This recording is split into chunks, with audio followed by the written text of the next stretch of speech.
العالمین. اللہم صلی علی محمد میرے دوستو، نظریہ توحید یہ سب سے پہلے مست ہے. اس میں اگر کمی بیشی ہوئی تو پھر بخشش کی توقع نہیں ہے. حضرت لقمان نے اپنے بیٹے سے کہا تھا ان الشرک لظلم عظیم، بیٹا گناہوں میں سے سب سے بڑا گناہ شرک ہے. سارے گناہ معاف کر سکتا ہے لیکن شرک معاف نہیں کرے گا، اور اس کی بڑی بڑی سزائیں ہیں، بڑی بڑی سزائیں. اب میں سزا تو نہیں کہوں گا نبیوں کے متعلق، لیکن ترک اولا یہ اس قسم کے لفظ استعمال کیے جاتے ہیں. حضرت یوسف نے 2 قیدیوں میں سے ایک سے کہا تھا کہ جب تو رہا ہو کے جائے نا تو میری اسیری کا بھی تذکرہ کر دینا کہ بے گناہ ہوں اور اسیر ہوں، مجھے رہا کیا جائے. اللہ نے اس کے ذہن سے بھی نکال دیا، تذکرہ یاد نہ رہا، اور 7 سال قید اور بڑھا دی. حضرت یوسف نے جب سوال کیا تو فرمایا یوسف بتا تجھے پیدا کس نے کیا تھا، یہ تجھے حسن کس نے دیا تھا، یہ تجھے مصر تک کنویں سے نکال کر کس نے پہنچایا تھا، پروردگار وہ تیری ذات ہے. تو اللہ نے فرمایا کہ پھر رہائی کے لیے میرے غیر سے جا کے تذکرے کرتا ہے، مجھے کیوں نہیں کہتا کہ میں تیری مشکل کو حل کروں. توحید کے مقابلے میں کسی کو نہ لانا. کائنات کا سب سے بڑی شخصیت میرا نبی ہے، لیکن اس کی ادھر تو گواہی دیتے ہیں وہ اشہد ان محمدا عبدہ ورسولہ، کہ میں گواہی دیتا ہوں کہ پیغمبر عبد خدا ہے. عبد خدا، عبد کا مطلب کیا ہے؟ ہم کہتے ہیں بندہ، لیکن اس کا لغت میں جو نام ہے نا، معنی ہے وہ آپ کا معنی ہے غلام، خدمت گزار، فرما بردار. اشہد ان محمدا عبدہ، وہ محمد اس کا عبد ہے. تو اب علی کون ہے؟ وہ اعلان کرتے ہیں انا عبد من عبید محمد، میں محمد کے غلاموں میں سے ایک غلام ہوں، اور محمد کہتے ہیں کہ میں اس کے فرما برداروں میں سے ایک فرما بردار ہوں. ہاں یہ نظریہ درست ہے کہ علی عبد مصطفیٰ ہے اور مصطفیٰ عبد خدا ہے، لیکن ہمارا یہ نظریہ 100% درست ہے کہ سب سے پہلی ذات کا اس کائنات میں بلند ترین مقام مقام توحید ہے، دوسرے مقام پر مقام رسالت مصطفیٰ ہے، اور تیسرے مقام پر پوری کائنات سے افضل ہے میرا طالب. اور اتنی افضلیت ہے کہ رہتی دنیا تک خدا کسی کو زندگی دیتا ہے تو علی کے صدقہ میں، رزق دیتا ہے تو علی کے صدقہ.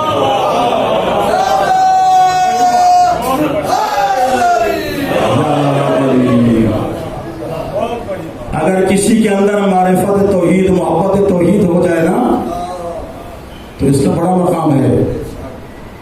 یہ محبت، محبوب، حبیب، یہ 3 لفظ ہیں. حبیب محبت کرنے والا، محبوب جس سے محبت کی جائے، اور ان کے درمیان جو رشتہ ہے وہ کیا ہے؟ محبت. درمیان میں محبت، ایک طرف ادھر ایک طرف ادھر، ادھر حبیب ادھر محبوب. پوری کائنات حبیب ہے اور ذات احدیت محبوب ہے. پوری کائنات حبیب محبت کرنے والے، اور اللہ کی ذات محبوب. لیکن مصطفیٰ کا مقام یہ ہے کہ وہ حبیب ہے، یہ محبوب ہے. وہ حبیب ہے، یہ محبوب ہے. تو اس کا مطلب یہ ہوا کہ جس سے ساری کائنات محبت کرے اسے خدا کہتے ہیں، جس سے خدا محبت کرے اسے مصطفیٰ کہتے ہیں. یہ ہمارے ایک آرٹیکل لکھنے والے بڑے دانشور اشفاق احمد صاحب تھے، وہ بڑی اچھی باتیں کرتے ہیں، کبھی سنا کریں انشاءاللہ. بہت اچھی باتیں بعض اوقات انسان کے منہ سے نکل جاتی. وہ فرماتے ہیں کہ میں دنیا کو لیکچر دیتا ہوں، لیکن ایک دن نا میرے پوتے نے مجھ سے سوال کیا، دادا جان یہ محبوب کسے کہتے ہیں؟ محبوب کسے کہتے ہیں؟ محبت کیا ہے؟ محبوب کسے کہتے ہیں؟ مختصر جواب ہے. وہ کہتے ہیں کہ اگر میں اس پر لیکچر دینا چاہوں تو کئی کتابیں لکھ سکتا ہوں، لیکن بچہ ہے، جواب مختصر دینا ہے، میرے ذہن میں کوئی مختصر جواب ہی نہیں آیا کہ کیا بتاؤں کہ محبوب کسے کہتے ہیں، حبیب کسے کہتے ہیں۔ پریشان ہو کے گھر گیا، بیوی نے پوچھا کہ آپ آج پریشان نظر آ رہے ہیں۔ پریشان کیا، محفل میں تیرے پوتے نے مجھے تو پریشان کر دیا۔ اس نے پوچھا محبوب کسے کہتے ہیں، تو مختصر بتاؤ، تو میرے پاس کوئی جواب ہی نہیں، کیا بتاؤں، آپ کو معلوم ہے کہ جواب بتاؤ، تو کوئی جواب نہیں میرے پاس، پھر کیا کریں۔ چلو ایسے کرتے ہیں کہ کسی خانقاہ میں نا، کسی قبر پہ جو ولی اللہ بنے ہیں آج کل بیٹھے ہیں، دربار ہیں، ان پر کوئی متولی ہوتے ہیں، چلو کسی متولی کے پاس جاتے ہیں، وہاں سے جا کے پوچھتے ہیں کسی بابے سے۔ ہم میاں بیوی چلے گئے کہ فلاں بابے کے پاس جا کے کل پوچھیں گے کہ محبوب کسے کہتے ہیں۔ وہ کہتا ہے میں نے جوگر پہنا ہوا ہے، اب میری بیگم کا جوتا سیدھا سیدھا چپل نما تھا، بس وہ گئی، جوتا اتارا، اندر چلی گئی، میں تسمے کھول رہا تھا، 2 منٹ لگ گئے، ابھی تسمے کھول ہی رہا تھا ایک پاؤں کے کہ وہ واپس آ گئے۔ اس نے کہا بس جواب مل گیا، نہ کھولو تسمے، جواب مل گیا۔ اچھا بھائی کیا جواب مل گیا، میں نے ابھی دوسرے پاؤں کا تسمہ نہیں کھولا، تجھے جواب مل گیا، اتنا مشکل سوال، میرا دماغ کھپ گیا ہے، لیکن کوئی جواب نہیں آیا، تو کہتی مل گیا۔ وہ کہتی میں اندر گئی، 2-4 لوگ بیٹھے تھے، بابے نے دیکھا کہ مستور آ گئی، اس نے کہا بس بھائی چپ، مستور آ گئی، یہ پہلا نمبر اس کا ہے، بیوی پوچھو کیا پوچھنا ہے۔ میں نے ایسے ہی کھڑے کھڑے پوچھا کہ یہ محبوب کسے کہتے ہیں، اور ساتھ ہی بیٹھنا شروع کیا۔ وہ کہتے ہیں ابھی میں نے ہاتھ زمین پر رکھا بیٹھنے کے لیے، اور ادھر سے جواب مل گیا، میں بیٹھتے بیٹھتے اٹھ کے واپس آ گئی۔ وہ جواب کیا ہے، میں نے پوچھا کہ محبوب کسے کہتے ہیں، تو بابے نے بتایا کہ محبوب اسے کہتے ہیں جس کی باتیں سننے کو دل چاہتا ہو۔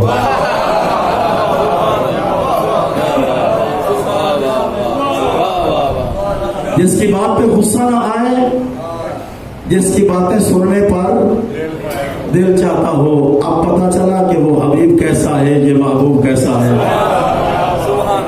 وہ حبیب کیسا ہے، یہ محبوب کیسا ہے۔ وہ ایسا حبیب ہے کہ اس محبوب کی باتیں سننے پر ناز محسوس کرتا ہے۔ تو اے مصطفیٰ آپ تو ہیں محبوب خدا، کائنات میں کوئی تیرا محبوب بھی ہے؟ فرمایا کیوں نہیں، میرے وہ محبوب ہیں جنہیں میدان مباہلہ میں لے گیا تھا۔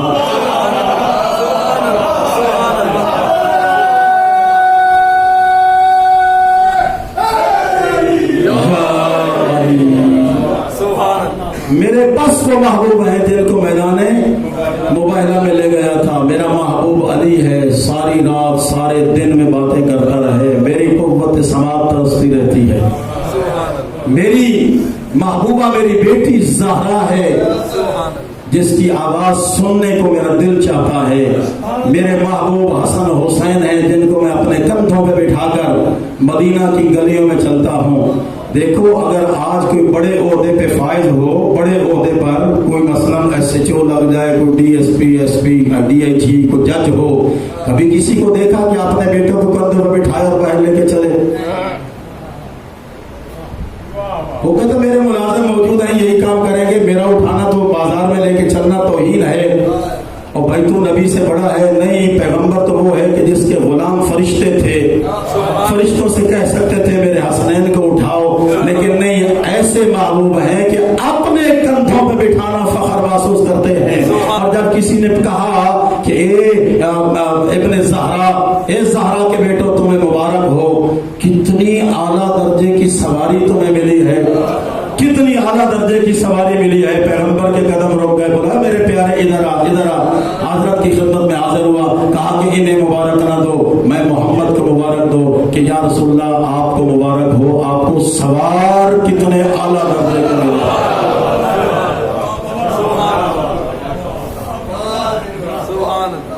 اللہ حبیب ہے اور یہ محبوب ہے، اور اس کے محبوب ہیں تو فقط 5۔ کوئی اور ہے تو دنیا میں دکھاؤ۔ اٹھانے پہ ناز ہے، اور جن کو نبی نے اٹھایا ان پہ ناز نہیں ہے۔ بس ایک جملہ عظمت جناب سیدہ کا کہہ کے آپ کی زحمت کو تمام کروں، وقت اپنے حد سے آگے گزر گیا۔ وہ عظمت زہرا یہ ہے کہ سورہ حجرات کی آیت نازل ہوئی، کیونکہ سارے نبی کے رشتہ دار جو تھے نا، وہ اپنا مقام عظمت لوگوں کو دکھانے کے لیے عجیب عجیب جملے کہتے تھے. ظاہر ہے سسر ہے تو وہ بیٹا کہہ سکتا ہے، اگر چچا ہے تو وہ بھی بیٹا کہہ سکتا ہے. تو جو بھی بات کرتا ہے بیٹا محمد، بیٹا محمد، بھائی محمد. اب اللہ کو غصہ آ گیا کہ یہ کیا ہے بھائی، میرے رسول کو بیٹا بیٹا بیٹا بیٹا بھتیجا وغیرہ کہہ کے تو بولنا شروع کر دیا. اللہ نے آیت نازل فرمائی، خبردار آج کے بعد میرے نبی کو ایسا نہ پکارنا جیسے تم آپس میں ایک دوسرے کو پکارتے ہو. سورہ حجرات پڑھ کے دیکھنا، یہ بہت بڑی عظیم سورہ ہے اخلاقیات کی. اس سے پتہ چلے گا کہ نبی کا مقام کیا ہے. وَلَا تَرْفَعُوا أَصْوَاتَكُمْ فَوْقَ صَوْتِ النَّبِيِّ، خبردار میرے نبی کی آواز سے آواز بلند نہ کرنا. اگر تم آواز بلند کرو گے تو پچھلے ساری نیکیاں ضائع کر دوں گا، کوئی نیکی نہیں بچے گی. میری نبی کی آواز سے آواز آہستہ ہے. اور پھر آج کے بعد میرے نبی کو ایسے نہ بولنا بھتیجا بیٹا بھانجا وغیرہ چچا، یہ لفظ نہیں بولنا. کیسے بولنا ہے؟ عہدے سے خطاب کرو، یا رسول اللہ، یا رسول اللہ. سلام بھی کرنا ہے تو السلام علیکم یا رسول اللہ. پہلے آتے ہیں آگے رشتے یاد دلاتے ہیں، بیٹا محمد میرا سلام ہو، بھتیجے محمد میرا سلام ہو، چچا محمد میرا سلام ہو.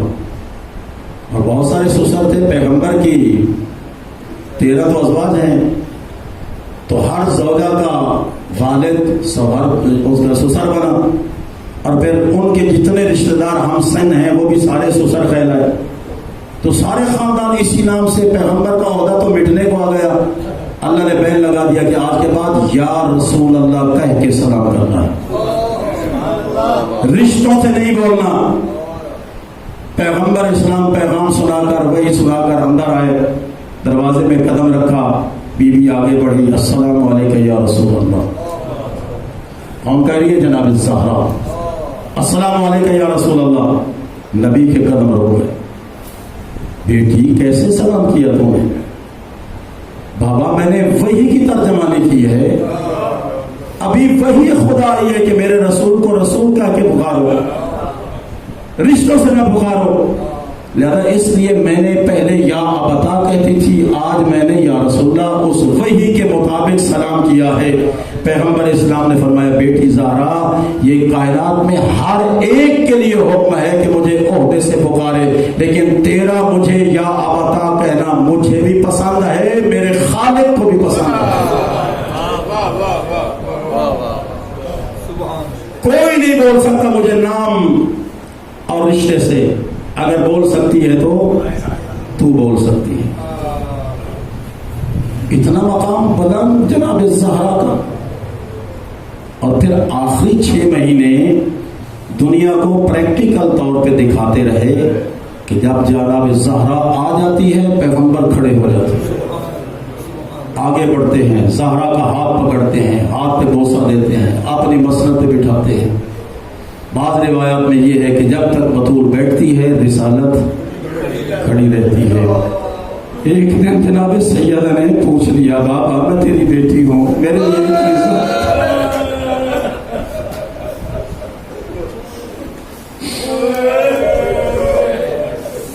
اتنی زحمت.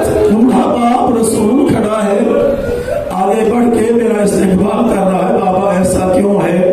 تو نبی نے فرمایا بطول میں اپنی مرضی سے نہیں، اس خالق کا حکم ہے کہ میرا نبی جاتے جاتے امت کو بطول کا مقام دکھا دو کہ بطول کا وہ مقام ہے جس کے لیے رسالت کھڑی ہوتی ہے، جس کے دروازے پر رسول کے قدم رکتے ہیں. کہیں ایسا نہ ہو کہ تیرے جانے کے بعد اسی دروازے پہ آگ آ جائے اور لوگ کھڑے ہو کے گستاخیاں کرنا شروع کریں. کسی نے وکالت کرتے ہوئے کہا تھا کہ وہ آگ لائے تھے، لگانے کی دھمکی دی تھی، لگائی نہیں تھی. اور بندہ خدا ذرا سوچ تو صحیح کہ دھمکی کس کو دے رہے ہیں؟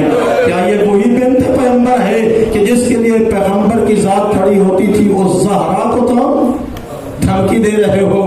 آج ہم اس بطول کی خدمت میں اس پوتے کا پرسہ پیش کرنے جا رہے ہیں جس کے سر سے بچپن سے باپ کا سایہ اٹھ گیا تھا.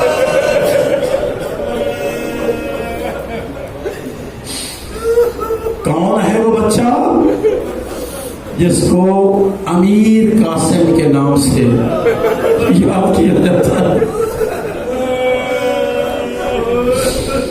ان کی امیری کا ایک نمونہ آج بھی کربلا میں جہاں خیام گاہ ہے وہاں پہ موجود ہے. ہر ایک کا خیمہ علیحدہ ایک ہے، لیکن قاسم کا خیمہ علیحدہ سے ایک ہے. گویا قیامت تک کے لیے جناب قاسم کی عمارت کو میرے مولا نے باقی رکھا ہے اور قاسم کے خیمے کو علیحدہ بنایا. اور یہ قاسم کی مظلومیت ہے، اور شاید اور یقیناً تاریخ کائنات کا یہ انوکھا پہلا اور آخری واقعہ ہے کہ کسی غریب کے غریب تر کا جنازہ قبرستان سے واپس نہیں آتا، جو قاسم کے بابا حسن کے ساتھ ہوا ہے. یہ کفن پہن کر سفید جنازہ بھیجا گیا، لیکن جب واپس آیا تو کفن کا رنگ بدلا ہوا تھا. میرے آقا نے اپنے گھر کے 2 دروازے بنائے تھے، ایک دروازہ مسجد النبی کی طرف کھلتا ہے، ایک بقی کی طرف کھلتا ہے. لیکن بقی کا دروازہ علی کی زندگی میں کبھی نہیں کھلا. تو ایک بار جناب سید زینب نے پوچھا، بابا یہ دروازہ بنایا تھا لیکن کبھی کھولا نہیں ہے، اس کے نہ کھلنے کی کیا وجہ ہے؟ تو میرے آقا نے رو کے فرمایا، میرے بعد ایک وقت آئے گا اس دروازے کو کھولنے کی ضرورت پڑے گی. جب جنازہ قبر پیغمبر سے واپس آیا، اب دوبارہ اس دروازے سے نہیں بلکہ بقی والے دروازے سے باہر گیا ہے. تو جناب حسن مجتبیٰ کا واحد جنازہ ہے جو قبرستان میں جا کر واپس آیا، اور یہ تاریخ کی پہلی مظلومیت اور آخری مظلومیت ہے.